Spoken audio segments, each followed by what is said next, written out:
할렐루야. 네, 여러분과 함께 인사하겠습니다. 하나님께서 당신을 사랑하십니다.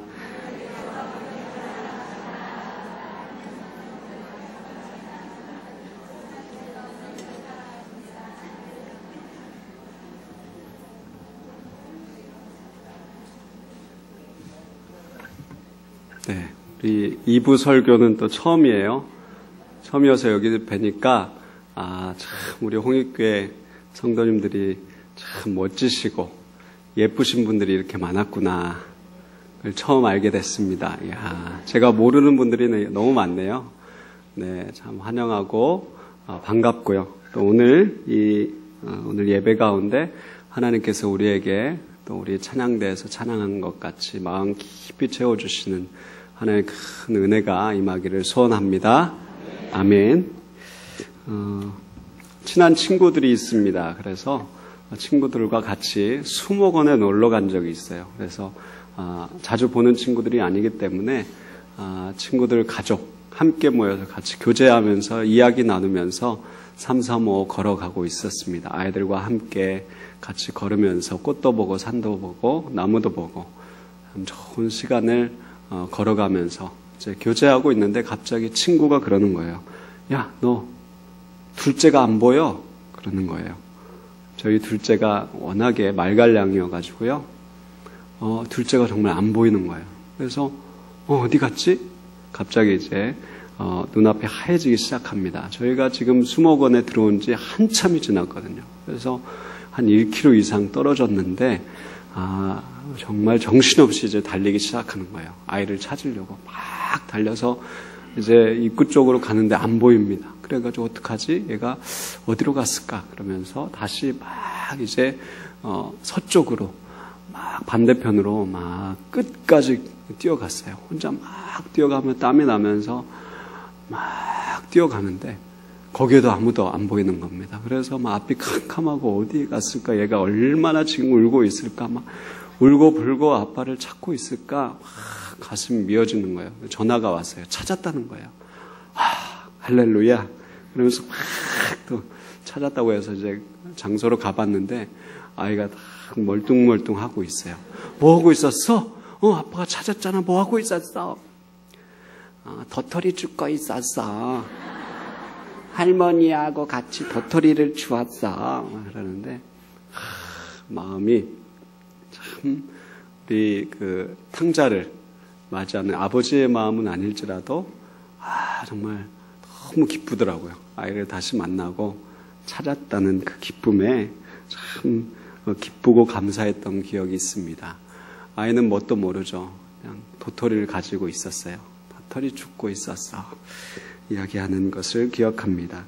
오늘 같이 말씀을 나누고자 하는 것은 참 행복한 초대도 아닌데 왜 탕자 이야기를 하느냐 그렇게 이야기를 생각을 하시는 분도 계시겠지만 주님이 탕자의 마음을 많이 주셔가지고 탕자의 이야기를 들려드려야 되겠다. 감동을 주셔서 믿음으로 전합니다. 잃어버린 아들을 찾아서 기뻐하는 아버지의 이야기죠.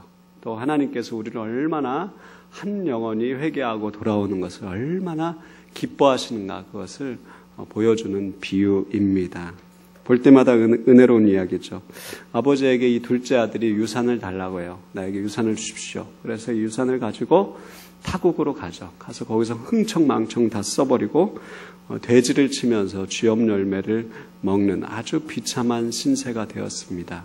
그런 탕자, 그런 둘째 아들이 이제 내가 아버지라고는 못 부르고 내 품꾼의 하나로 날 여겨주십시오.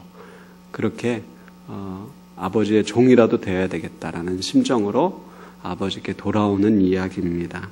그런 돌아오는 아들을 어떻게 합니까? 동구 밖에서 계속 발을 동동 구르며 기다리시는 아버지가 두 팔 벌려 달려가셔서 아들을 꼭 안아주죠.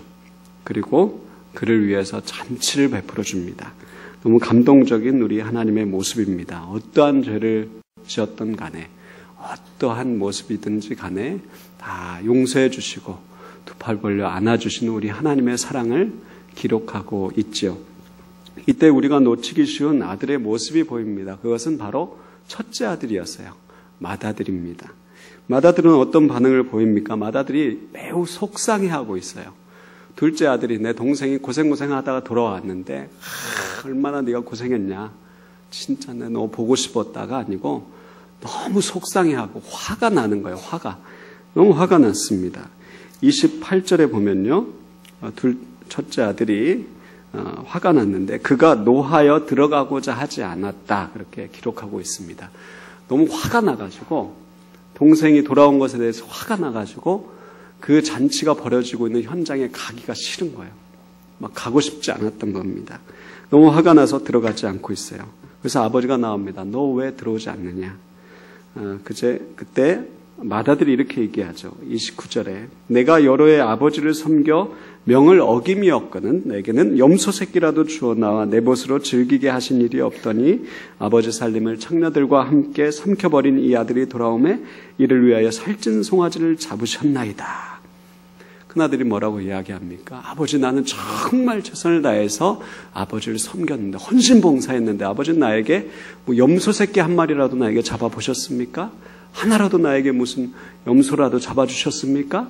이렇게 다 허락망탕하게 살고 아버지의 마음을 그렇게 힘들게 했던 이 둘째 이놈한테는 아버지가 이렇게 잔치를 베풀어 주신 게 말이나 되는 소리입니까? 분노하고 있죠. 화를 내고 있습니다. 살찐 송아지, 이스라엘에서 가장 최고의 잔치에 올려졌던 음식이라고 합니다. 큰아들의 모습이 좀 이상하지 않습니까? 좀 이상하죠. 자기 동생이 돌아왔는데 아버지는 그렇게 기뻐하고 있는데 화를 내고 있다는 것이 좀 이상하잖아요. 동생이 돌아왔는데 동생을 향한 긍휼한 마음이 없습니다. 불쌍히 여기는 마음이 없다라는 것이죠. 그 영혼에 대한 애통하는 마음, 그 아버지의 마음을 전혀 가지고 있지 않습니다. 그리고 동생에게 이렇게 말합니다. 이 아들, 당신의 이 아들을 이라고 표현하면서 경멸조로 그 아들에 대해서 이야기하고 있습니다. 내 동생이 돌아왔다라고도 얘기하지 않고 당신의 이 아들이 이렇게 살고 왔는데 이렇게 극진하게 대접해 주는 게 맞습니까? 라면서 동생으로 취급하지를 않습니다. 그럼 그를 향해서 아버지가 말하죠. 31절에 너는 항상 나와 함께 있으니 내 것이 다 너의 것이로되 이 동생은 죽었다가 살아났으며 내가 잃었다가 얻었기로 우리가 즐거워하고 기뻐하는 것이 마땅하다 하니라. 이렇게 아버지께서 말씀하셨습니다. 너는 항상 나와 함께 있었지 않느냐. 너는 항상 나와 함께 있으니까 내 것이 다 너의 것이 아니냐. 그런데 너희 동생은 죽었다 살아오지 않았느냐. 너희 동생은 죽었다 살아온 동생이니까 어찌 내가 기뻐하지 않겠느냐. 이것이 아버지의 마음이었던 것이죠. 너는 내가 나와 함께하는 것이 정말 큰 복이 아니었더냐. 내가 너와 함께하고 있는 것이 너에겐 큰 기쁨이 아니더냐. 너에겐 내가 함께하는 것이 복이 아니냐.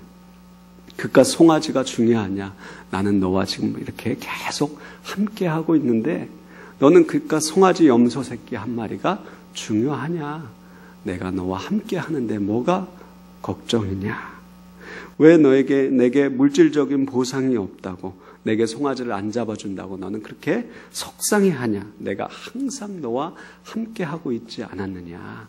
그렇게 아버지께서 말씀하고 계시죠. 맏아들은 우리 아버지가 함께 자기와 함께 거하고 함께 하고 있었음에도 불구하고 함께 하는 복, 우리 아버지와 함께 하는 그 복을 누리고 기뻐하고 감사하고 감격하며 살아가지 못했다라는 것이죠. 맏아들로 표현되는 사람들이 있습니다. 바리새인과 서기관들, 종교 지도자들을 예수님은 꼬집고 계시는 것이죠. 예수님이 함께하고 계시는데 그토록 기다렸던 메시아가 당신들 눈앞에 서 계시는데도 이 바리새인들, 종교 지도자들은 예수님과 함께하는 복을 누리지 못합니다.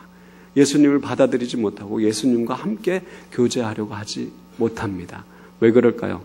예수님의 인기가 하늘로 치솟자 자기들에 대한 그런 기득권을 뺏길까 봐, 내가 가지고 있는 그 수많은 물질들과 기득권들, 내 종교 지도자로서의 그 명예, 모든 걸 빼앗길까 봐 두려워하면서 예수님을 받아들이지 못하는 것이죠. 오히려 예수님을 죽이고자 혈안이 돼버린 종교 지도자들이었습니다. 종교적인 열심은 특심했죠. 너무나 특심하고 거룩한 율법을 지키며 살았지만 예수님을 알아보지 못하고 예수님과 함께하는 그 기쁨을 누리지 못했던 사람들이었다는 것이죠. 무엇이 진짜 복입니까? 수많은 물질들이 우리에게 큰 복이 됩니까? 아니면 살아계신 하나님과 함께하는 것, 살아계신 하나님과 함께 교제하는 것이 우리에게 큰 기쁨입니까? 우린 복을 누리고 있는지 돌아보면 좋겠습니다. 정말 열심히 삽니다. 열심히 신앙생활하고 열심히 훈련받고 열심히 살아가지만 우리는 하나님의 은혜를 누리고 하나님의 은혜를 맛보고 살아가고 있습니까? 우리는 하나님과 함께하는, 하나님과 함께 만나고 함께 동행하고 교제하는 그 기쁨을 누리고 살아가고 있습니까? 우리는 과연 그 하나님과 함께하며 하나님의 마음을 알고 하나님의 마음을 헤아리면서 함께 기뻐하고 함께 즐거워하는 삶을 살아가고 있습니까? 돌아보기를 원합니다. 하나님의 자녀로서 하나님과 함께하는 복을 누렸으면 좋겠습니다. 하나님의 자녀로서 하나님의 함께하시는 복, 어떤 복이 있을까요? 너는 내게 부르짖으라 내가 내게 응답할 것이다. 주님께 기도할 때 주님께서 응답하시는 그 복을 누리시길 축복합니다. 또 주님께서 여호와를 앙망하는 자 내가 새 힘을 줄 것이다. 그 복을 누리시는 여러분 되시길 축복합니다. 내가 사망의 음침한 골짜기를 다닐지라도 해를 두려워하지 아니할 것이다. 왜냐? 여호와께서 함께 하시기 때문에 그 어떠한 상황 속에서 두려워하지 않고 기쁨과 감사가 넘치는 그런 복을 누리시기를 축복합니다. 퇴근길에 아버지가 아이들을 위해서 사가지고 가는 게 있어요. 어떤 걸 사갈까요? 아이들이 뭘 좋아할까? 그래서 아이스크림도 사고 또 과자도 사고 음료수도 삽니다. 그리고 검정 봉다리에다 들고 집으로 기쁘게 들어가죠. 아이들이 아빠 하면서 다가오는데 검정 봉다리를 보고는 그걸 탁 낚아채고 그리고 돌아가서 아이들과 함께 작당을 하면서 그걸 막 까고 먹기 시작하죠. 아버지는 온데간데 없습니다. 그런데 나이가 들었어요. 이제 아빠가 되고 어른이 됐어요. 부모님이 손주를 보겠다고 또 아들을 보겠다고 찾아온다고 그럽니다. 그러면서 막 이제 오셨는데 뭘 가지고 오셨냐 봤더니 손주들 줄 선물들 사시고 또 자기 아들, 딸 며느리, 아들 며느리 줄 손수 지은 이렇게 농작물도 가져오시고 오이도 챙겨오시고 고추도 따가지고 오시고 감자도 캐가지고 오시고 가지고 오셨어요. 그리고 한 보따리 막 무겁게 너무 무겁게 그걸 가지고 오셨습니다. 그래서 아들이 뭐라고 얘기할까요? 이걸 또 가지고 오셨어요 라고 얘기하지 않고 뭐 그렇게 고생인데 이걸 가지고 오셨습니까? 뭘 이렇게 싸가지고 오셨어요? 이렇게 안 가져오셔도 되는데 그냥 몸만 오셔도 되고 아빠 엄마 얼굴 뵈니까 너무 기쁩니다. 그냥 아버지 어머니 얼굴 뵈는 것만으로도 너무 기쁘고 감사한데 다음엔 이런 거 절대 가지고 오지 마세요. 그렇게 이야기하지 않겠습니까? 우리 아버지 한 분으로 인한 기쁨이 회복되면 좋겠습니다. 하나님 나에게 이게 주고 염소 새끼도 주고 송아지도 주고 이것도 주시고 저 큰 집도 주시고 또 더 좋은 직장도 주시고 그렇지 않더라도 주님 나는 주님 한 분만으로 만족합니다. 주님 한 분만으로 너무 기쁩니다. 너무 감사합니다. 하나님의 일을 한다고 하면서 하나님의 일을 열심히 한다고 하면서 아버지 마음을 모르고 또 아버지와 함께하는 복을 누리지 못하고 살고 있지는 않습니까? 정말 가장 중요한 것 아버지가 함께하는 그 기쁨, 우리 살아계신 하나님과 함께하는 그 기쁨을 회복하는 저와 여러분들 되시길 축복합니다. 아멘. 둘째 아들이 있습니다. 아버지가 둘째 아들에게 그렇게 잘해주셨어요. 그 달라는 대로 다 주시고 유산을 달라고 해도 다 주시고 그렇게 잘해주셨습니다. 왜 그랬을까요? 둘째 아들은 어떤 아들이었을까요? 아버지가 죽기 전에 자기에게 유산을 달라고 합니다. 죽기 전에 유산을 달라고 한다는 소리는 아주 불효자 중에 불효자.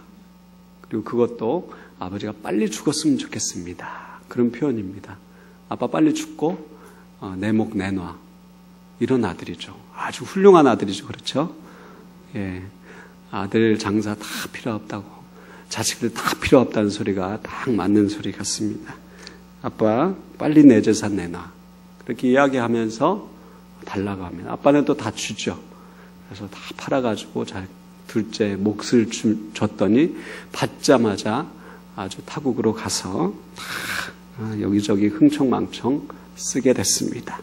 다 재산을 탕진하고 이제는 돼지 치는 일을 하게 된 거예요. 돈이 하나도 없고 친구들도 다 떠나고 돼지 치는 일을 했습니다.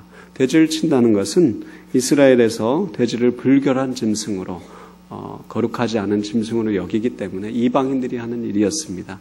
아주 비천하고 아무도 하려고 하지 않았던 일을 하게 된 것이죠.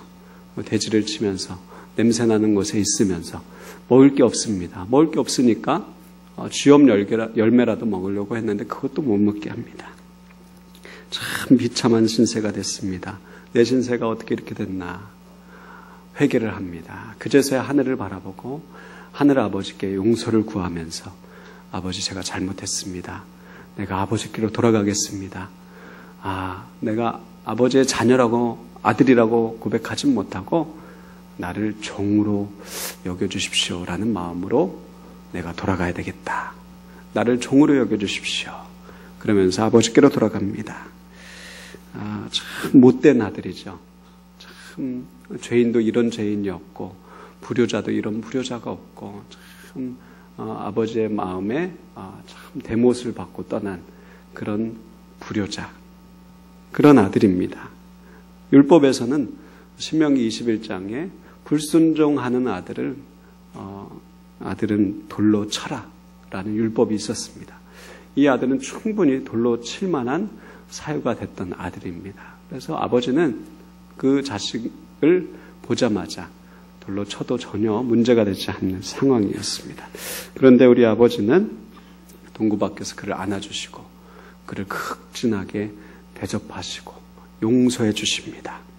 하나님의 나라는 우리하고 은혜의 계산법이 다른 것 같습니다. 1이 99라는 숫자보다 더 큽니다. 한 영혼을 잃어버리면 99마리의 양들을 두고 그 한 마리를 향해서 찾으러 목자는 떠나갑니다. 그것이 하나님의 나라죠. 마태복음 20장에는 포도원 품꾼 비유가 나오는데요. 아침 6시에 오고 9시에 오고 12시에 오고 오후 3시에 오는 사람들, 모든 품꾼을 이 주인은 다 받아들입니다. 6시에 오든지 아침 9시에 오든지 오후 3시에 오든지. 그런데 오후 5시에도 빈둥거리는 사람이 있었습니다. 이 사람도 너 뭐하느냐? 아무도 저를 쓰는 사람이 없습니다. 그럼 와라. 우리 포도원에서 일을 해라. 내가 값을 주겠다. 빈둥빈둥 오후 5시에 나온 사람이 무슨 일을 하겠습니까? 그 사람이 어떤 일을 할 수 있었겠습니까? 게을러가지고 오후 5시까지 아무것도 하지 못하는 그를 우리 주님은 받아들이시고 그 아무것도 하는 둥 마는 둥 하는 것이 없다 할지라도 그에게 같은 값을 지불하시는 하나님입니다. 하나님은 우리하고 경제적인 계산법도 너무나 다른 분이죠. 우리 하나님은 은혜의 하나님입니다. 아무리 자격이 없다 할지라도 아무리 그럴 만한 자격이 안 된다 할지라도 자격 없는 자에게 은혜를 베풀어 주시는 분이십니다. 우린 말합니다. 저는 자격 있는데요. 나는 정말 하나님 앞에 당당한데 난 정말 열심히 살았는데요. 아니요. 우리도 똑같이 하나님 앞에서 자격 없는 자입니다.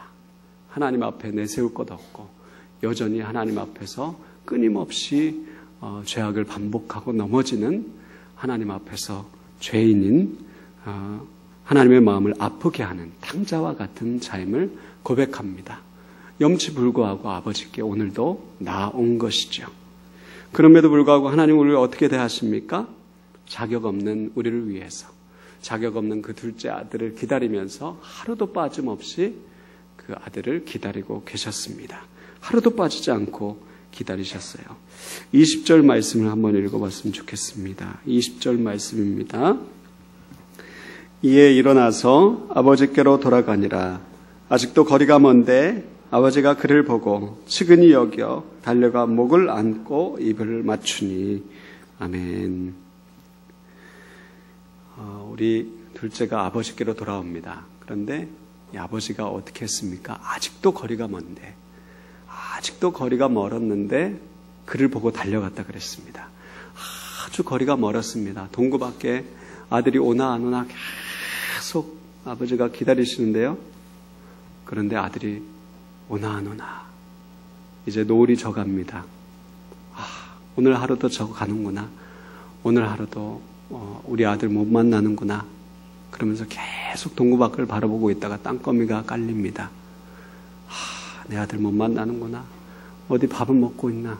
삼시세끼 밥은 챙겨 먹고 있나? 내 아들 어떻게 잘 지내고 있나? 걱정하고 더 걱정하다가 갑자기 뭔가가 올라오는 게 보입니다. 얼마나 못 먹었던지 몸이 얼굴이 다 야였습니다. 반쪽이 됐어요. 그리고 막 옷은 다 헤어졌어요. 다 찢어지고. 그런 아들 씻지를 못하니까 얼마나 취했겠습니까? 그런 멀리서 그 아들을 바라보고 아들을 알아보고 달려갑니다. 단번에 알아보고 달려가는 거예요.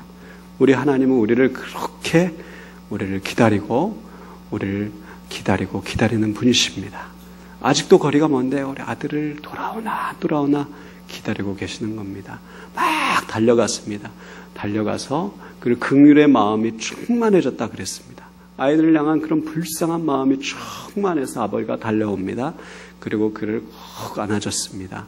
꼭 안아주고 그의 목을 꼭 안아줬습니다. 그리고 그에게 입을 맞췄다 그랬습니다.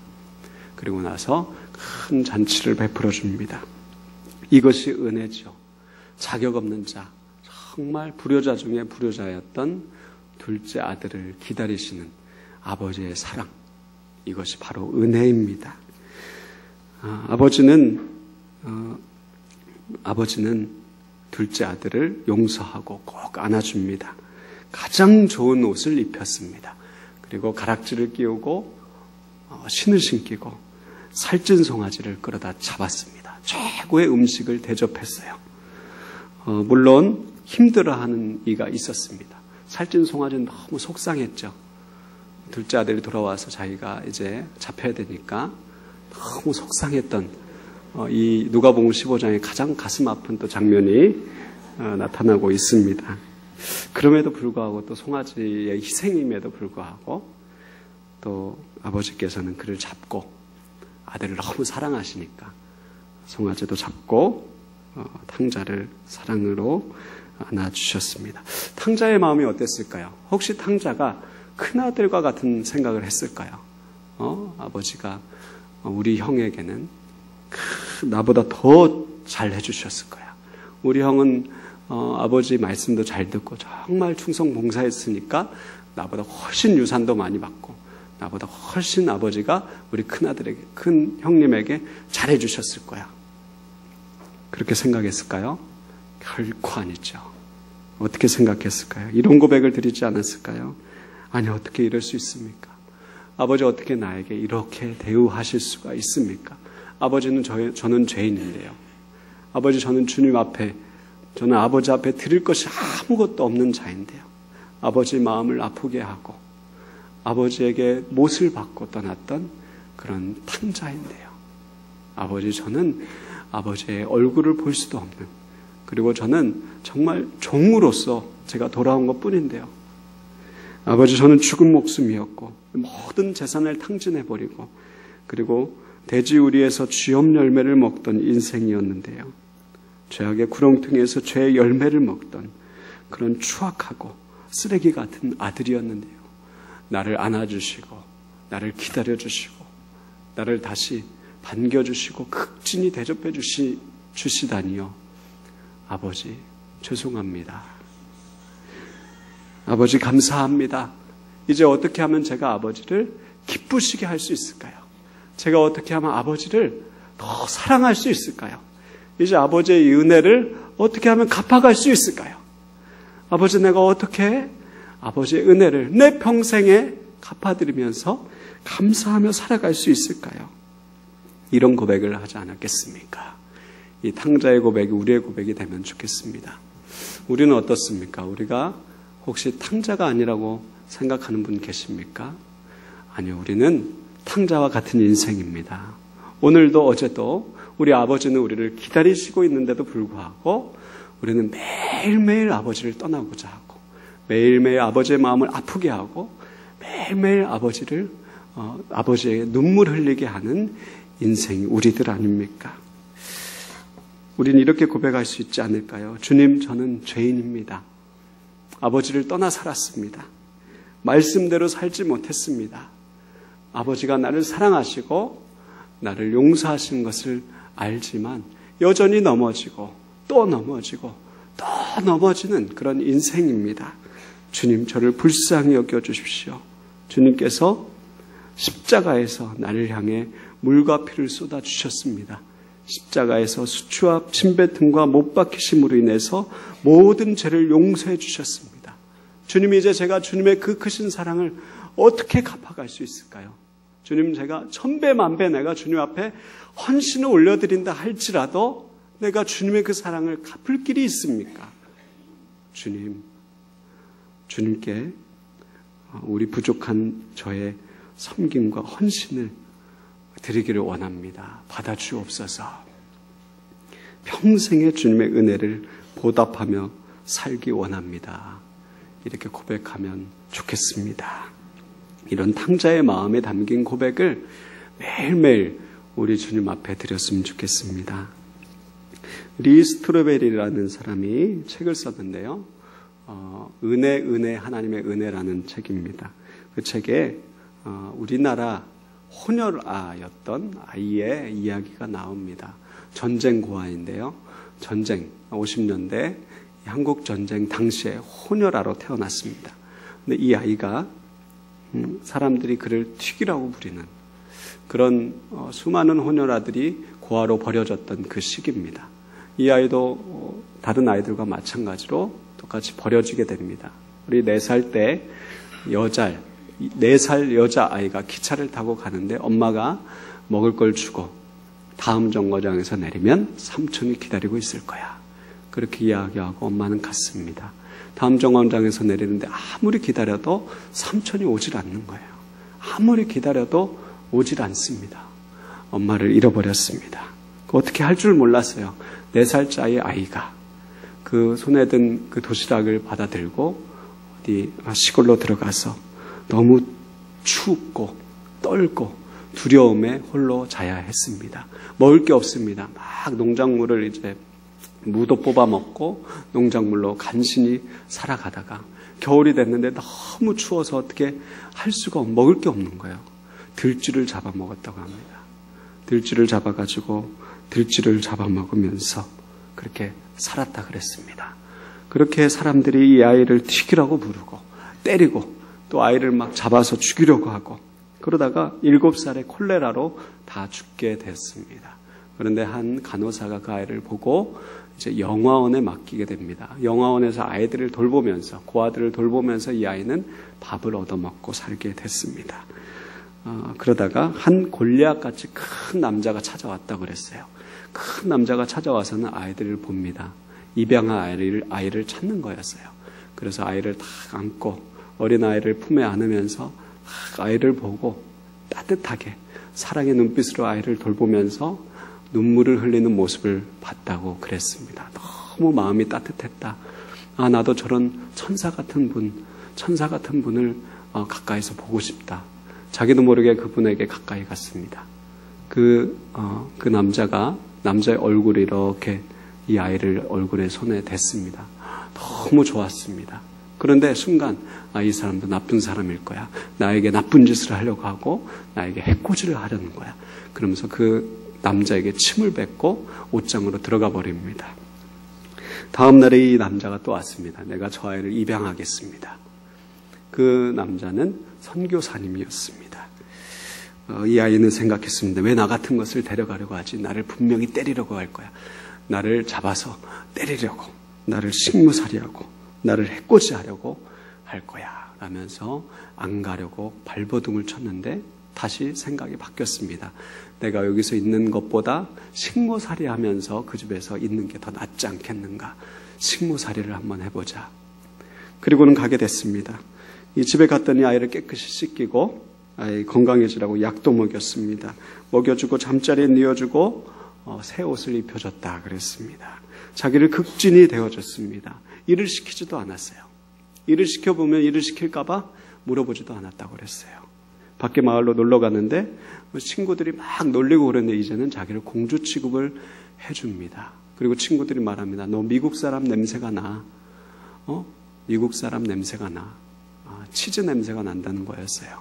그리고 친구들이 너는 친구들에게 말합니다. 이 사람들이 나에게 일을 안 시켜. 이상해. 나에게 너무 잘해줘. 이상해. 친구가 말합니다. 스테파니, 넌 그 집 딸이잖아. 넌 그 집 딸인데 무슨 일을 시켜. 스테파니가 말합니다. 나 그 집 딸 아니야. 난 딸 아니라니까. 다시 이야기합니다. 야, 너 그 집 딸 맞아. 너 집 딸이야. 그리고 나서 집으로 달려갔습니다. 그리고 집에 가서 엄마에게 말합니다. 나 엄마 딸이에요. 나 엄마 딸이에요. 그러자 엄마가 말합니다. 스테파니, 넌 내 딸이야. 너는 내 딸이야. 이렇게 말합니다. 이 아이는 펑펑 울고 그리고 그때 그 감격을 이루 말할 수 없었다 라고 말합니다. 하나님은 우리의 어떠함에도 불구하고 우리가 얼마나 비참함에 처해 있었든지 얼마나 죄악 가운데 얼마나 우리가 비참하게 비천하게 살고 있었든지 불구하고 그것과 상관없이 우리를 자녀 삼아 주셨습니다. 우리를 안아주시고 우리를 받아주시고 우리를 다시 주의 자녀로 삼아 주셨습니다. 너는 내 아들이다. 너는 내 딸이야. 네가 어떻게 어떤 추악한 삶을 살았다는 것에도 불구하고 나는 너를 사랑한다. 널 용서한다. 나는 너의 아버지다. 너는 내 아들이고 너는 내 딸이야. 라고 우리 주님이 말씀해 주십니다. 하나님은 우리를 사랑하십니다. 여러분은 어떤 아들입니까? 맏아들처럼 하나님의 자녀됨을 누리지 못하고 하나님과 함께함의 기쁨을 누리지 못하고 하나님 아버지의 마음도 헤아리지 못하는 인생입니까? 아니면 둘째 아들처럼 또 탕자처럼 하나님께 돌아와서 감사하며 다시금 아버지를 기쁘시게 하고자 아버지를 더 기쁘시게 하고자 하는 마음을 가지는 둘째 아들과 같은 모습입니까? 우린 모두 아버지의 마음을 아프게 하고 세상에서 살다가 염치불구하고 아버지께로 돌아온 탕자 같은 사람들입니다. 말씀대로 살지 못하고 여전히 넘어진 날 기다려주시고 다시 자녀 삼아주시는 우리 하나님께 감사하면 좋겠습니다. 천배 만배의 헌신을 해도 갚을 길이 없는 우리 하나님께 감사하며 부족한 종의 섬김과 헌신을 받으소서라고 고백하는 우리가 되기를 소망합니다. 아멘.